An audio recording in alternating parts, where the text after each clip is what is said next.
Ladies and gentlemen, how we doing? It is Case from Q101. This is A Case For, a show in which I have coerced management and letting me talk to my favorite bands, artists such as Laura Jane Grace, Jeff Rosenstock, The Hotelier, Wiccaface Springs Eternal. They have all appeared on this show. And now, it is an utter delight to introduce to the show Sean Bonnette of AJJ. How are you, my friend? Hi, Case. Doing well. Thank you for having me. This is a dream come true, really. I'm so happy we're here sitting on a couch in Chicago. This is everything I've always dreamed of. That's great. I know. I'm not a very aspirational man. This is about as good as it gets. I know what you mean. I have low standards, and thus far, all of my dreams have come true. That's wonderful. Yeah. That's really nice to hear. I'm glad. I was thinking earlier today as I was getting ready for this, like, all right, what is Sean probably doing today? And then I thought about it, and I realized that for a decade of my life, 2 decades of your life, all you've done is sing about insecurities and anxieties and fears that I don't know what a normal day for you looks like. Like, I did my job today, and then I went home and rewatched Entourage. I can't picture you doing that. That doesn't seem like something you would do. What does a normal day look like for you off tour? Off tour, normal day for me. I have a couple of kids. I drive one of them to school. If there's time after that, I'll go to a skate spot and skate for like an hour or two. And then I'll come home, answer emails, and then try to do something creative, try to write something. More often than not, it ends up being, I end up wasting my time. I'm trying to get better at spending my time wisely. Then do that until about 3, and then I go pick up the kid from school,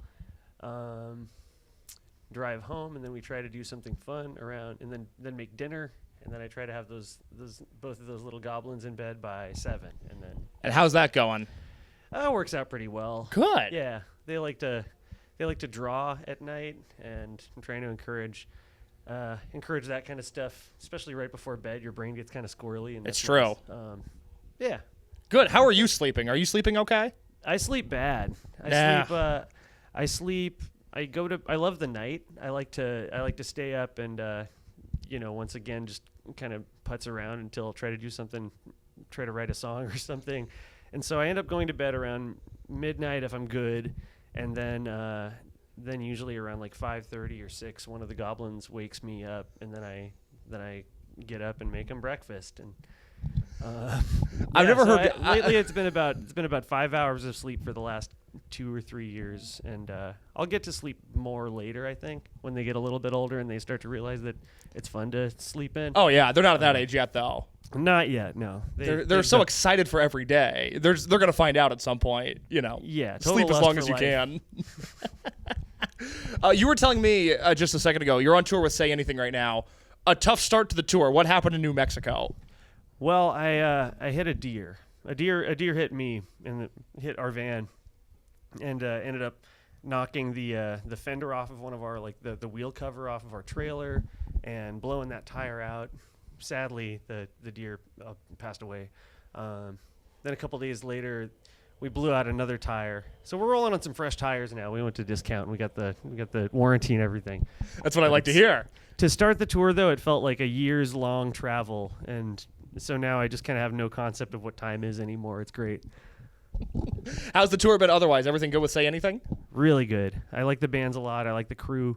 The band, the opening band, Greet Death, is incredible. They remind me of, like, it's so hard to tell people what what they remind you of. Mm-hmm. But they remind me a lot of The Cure, and I love The Cure. I'm sure they would take that as a huge compliment. That's really nice of you to say. To compare any band to The Cure is just lovely. Yeah, they remind me of, like, Blood Flowers era The Cure, like 2000, their 2000 album. Interesting. Like a lot of good jams. But yeah, I like love Greet Death. Say Anything's fucking great. Am I allowed to cuss? We're not live. But we'll see. Maybe you throw out a few swear words. I won't mind. You could beat me out. I'll try to watch it. Can I ask real quick, what's your go-to Cure record? Honestly, it's kind of Blood Flowers. That's a bold take. I never hear anybody rep Blood Flowers. Disintegration is also hella sick. Yeah. No, I can't complain with that. Cure, very good band. I would also, dare I say in front of your face, AJJ, also a pretty good band. Thank you. 20 years this year since the first record. What was Sean like in 2004? 2004, kind of still an edgelord. Yeah. bit. Yeah. You know, edgelord working through some stuff. A very clever kid who liked to push the envelope and test the boundaries of what is acceptable. I'm still kind of like that. I think I've gotten a little more refined in my technique these days. I would agree. I consider you to be very poetic now. If you are at all pushing boundaries, it's done in such a beautiful way. Oh, thank you. Yeah, thank you. What can I say? When it comes to 20 years of music, and I hesitate to use the term industry, so I'll use the term scene here because I think that's a little bit more befitting.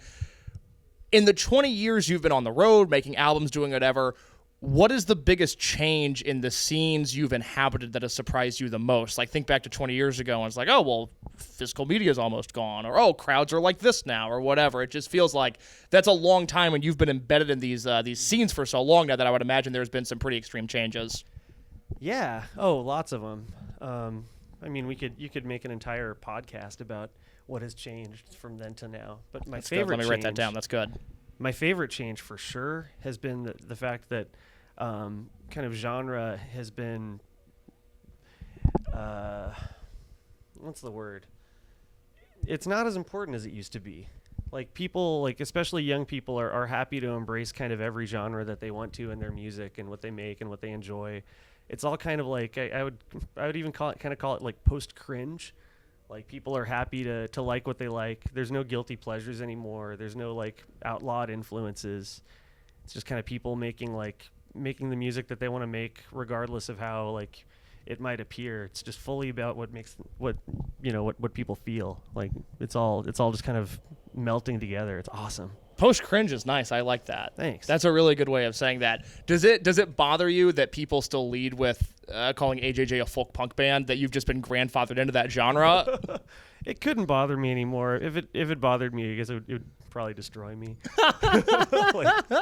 But I think our band is definitely more than that. In the way that like we kind of just melt it all together. It's For sure. I would call us post cringe maybe. Post cringe is great. Fun. That's a T-shirt in the making. Yeah. Do you feel like in your early days that maybe having the folk punk label was a barricade for you in terms of opportunities you may have gotten when people were a little bit more focused on genre? Might have been a barricade. It might have also helped us. I mean, I'm sure it probably helped us more than it hurt us, getting to like just play in the folk punk scene. That's true. One of which we still kind of feel connected to. But yeah, I don't know. I think it's I think if you ask any folk punk band what genre they think they're in, they're not going to say folk punk. Even though it's, there are so many great bands that one could associate with folk punk. I feel like we're due for a revival of sorts, or at least a heavy nostalgia trip, where I'm waiting for like a Defiance, Ohio song to hit big on TikTok just randomly, because that just seems to be what happens. I feel like we're approaching that point where it's like, wait a minute, teens are really into Ramshackle Glory all of a sudden. What happened? I'm hoping for that at the very least. That'd be nice to expose the youth to those bands. Mm-hmm. They help me. I mean, a lot of teens like just still are. Yeah, like, that's true. For that fact, like folk punk remaining underground, it's still like very popular. Not like, I don't.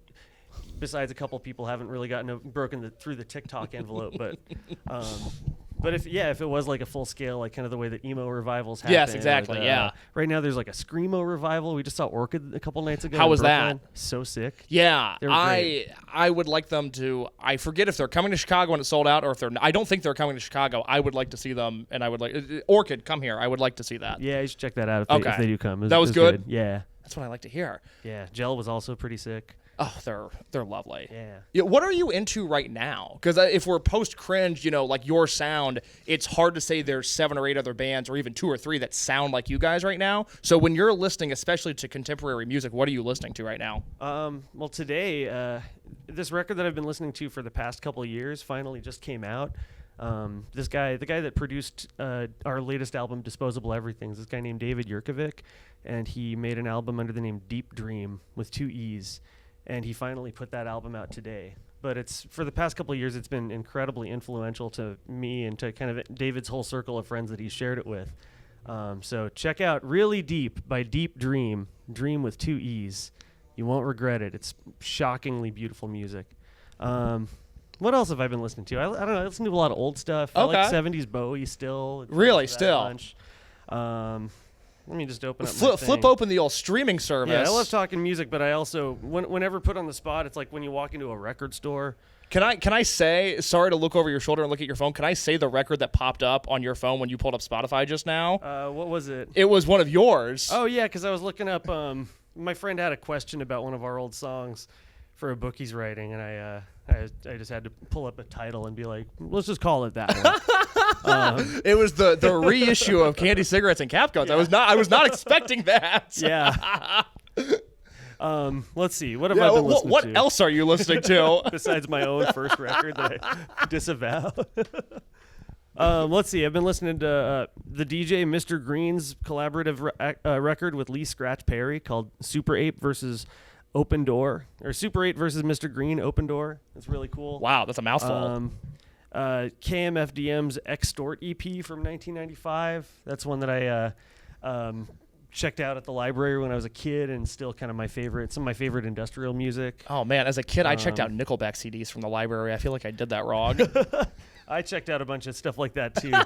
I loved, I used to really love Slipknot, Limp Bizkit, Korn. That's all back. I'm amazed at the societal reacceptance of Limp Bizkit, which I guess is kind of nice. I don't know. It's post-cringe. We have It's a post-cringe post-cringe. society, so like rap metal's fair game again. It is. Oh man, love the Deftones, Willie Nelson, Go Go Go Earhart, Anoni and the Johnstons. I've been listening to the Ovens record, like the Ovens discography. You want me to keep going? I'm fascinated. I think a lot of people would be like, man, what is Sean Bonnette listening to? Been listening to Bobby Gentry. She's like the Southern Scott Walker. Okay. Man, I just heard Militarie Gun recently for the first time. They're Our pretty friends great. at Q101 Military Yeah. Gun. They're wonderful. They are the best. Yeah. Have you met the guys at Military Gun yet? I have not. They're no. very nice. Cool. Yeah, Ian's a really nice guy. That's We share a sound guy. Okay. Yeah, our audio engineer Pete is also their front of house. Okay, great. Yeah, no, they're wonderful. Nice. Speaking of other artists, and I hope this doesn't come across as a backhanded compliment because I mean it in the truest, nicest sense. You are a prolific cover artist. I think about. I love covering music. Good, because I think about the bands. Like I obviously love you guys, but the bands that you have introduced me to, Foot Ox, French Quarter, Silver Jews, like these are bands that I hold near and dear, and I'm specifically curious with the Silver Jews because when it comes to music that's impacted my life, it's like Touche Amore and the Smiths and you guys and the Silver Jews. Like they're all in that upper pantheon. When did you get into them? Silver Jews? Yeah. I got into Silver Jews in I want to say 2005. I bought their record American Water at Stinkweeds Records in Phoenix, and I bought it at the record store and then took it to my shift at work at the coffee shop that I worked at, and just put it on at work and what's the first song? In 1985. In 1984, I was hospitalized for approaching perfection. Yeah. Random Rules. That was my first introduction to Silver Jews, and Yeah. I think I checked it out because Matt Arbogast from the Gunshy told us that we reminded him of the Silver Jews a little bit, or he gave us a long list of bands to check out when we were children, when we played with the Gunshy when he came through to Phoenix, and was like, oh yeah, you guys should check out This Bike Is a Pipe Bomb, check out the Weaker Thans, check out Silver Jews. What a list. And yeah, he's our older brother, Matt Arbogast. I love that guy. Yeah, I heard you guys do Candy Jail when I would have been 16, and this is like in the throes of just like, oh my God, AJJ's the greatest band ever. And then I heard this cover, and I was like, well, I'm sorry, wait a minute, who was this other band? This is before Drag City had their stuff streaming, so I got into collecting vinyl through. Like, I need to hear every Silver Jew song ever. And I hold you and David Berman in the same light of some of the greatest lyricists I've ever come across. Well, that is an honor. I don't know what to do with that because Dave Berman is one of the goats. I don't know if you listened or have ever shared your thoughts on the Purple Mountains record that he did. Do you have any thoughts on that? I think it's still kind of too close to the bone for me to share any thoughts. But Okay, other yeah. than that, obviously I really like it. Yeah. Yes. Still, it takes me a while to process music. Such a bummer. Yeah. Let's talk about a happy thing. Sure. Let's talk skateboarding. First of all, on tour, are we skating every day? As much as I can. Yeah. Usually every day, at least like a couple flat ground tricks at the truck stop to like just stay a little bit limber and. Good. Yeah. Music you've discovered from skateboarding. That's a big thing for me because, like I said, I'm a huge Smiths guy. The first time I heard a solo Morrissey song, which I know, but also like solo Morrissey is awesome, was in the Alien Workshop video, Minefield, when Heath Kirchart was skating to Speedway. I'm curious. That was like a big thing for me. Mm-hmm. I'm curious if you have any bands that you've discovered solely through skateboarding. Oh yeah, I would Modest Mouse. Oh yeah. They didn't do any commercials for the longest time, but they would if anyone was making a skate video, they could use Modest Mouse songs, and they were a skate band for that reason. That's such a great policy. Yeah. Let me think. Modest Mouse, Bowie. I first heard Bowie like in the context of like youth music and not just boring classic rock through skate videos. I heard like the Superman in a local video, and Arto skates to 2 Bowie songs in the Flip video. Oh yeah. And Steve Olson skates to Quicksand in the Foundation video, Tentacles of Destruction. I have another band or a different musical project in. I guess it's based in Arizona, but it's called the Van Dyck Parks, and it's a cover band that covers music from skate videos, and then in the like projected on top of the band is the video part, but like run through like goopy video synthesis. That sounds awesome. It's like a trippy video project band, and we only play skate events. We've played like the Slow Impact event that Ryan Lay holds every year in Tempe, 2 years running now. Wow, that's awesome. That's fantastic. I get stoked when you post skate clips on Instagram. Not that you're not excellent, because you do cool stuff, but like I remember Maxwell Stern of Signals Midwest during the pandemic, he took up skateboarding again. Yeah. And it was like seeing him do like a rock to fakie in a pool. I was like, this is what I'm talking about. This is inspirational. And with you, it's a little bit of the same, where I'm like, this is good to look at. This is just very comforting. I like to see Max skate. Right? And stuff. I've skated with Max a couple times. He is the man. He was the first artist that I ever interviewed, and I tell everybody all the time, everybody should listen to Signals Midwest. They are such a great band, and they are very nice people. Before I let you go, because you have to play in front of a bunch of people in Chicago in a big building here in just a second, which, first of all, big building, how are you feeling? Are you nervous? No. I like to play in front of people in big buildings. Good. I get like not nervous and dread, but like excitement nervous, like good nervous energy. For sure. Yeah, I like that. All right, good. Well, I'll let you go do that in just a second. I'm curious, though, 20 years of AJJ, what do you want next? What's the thing that you're still striving for? What keeps you going in this band? Oh, man.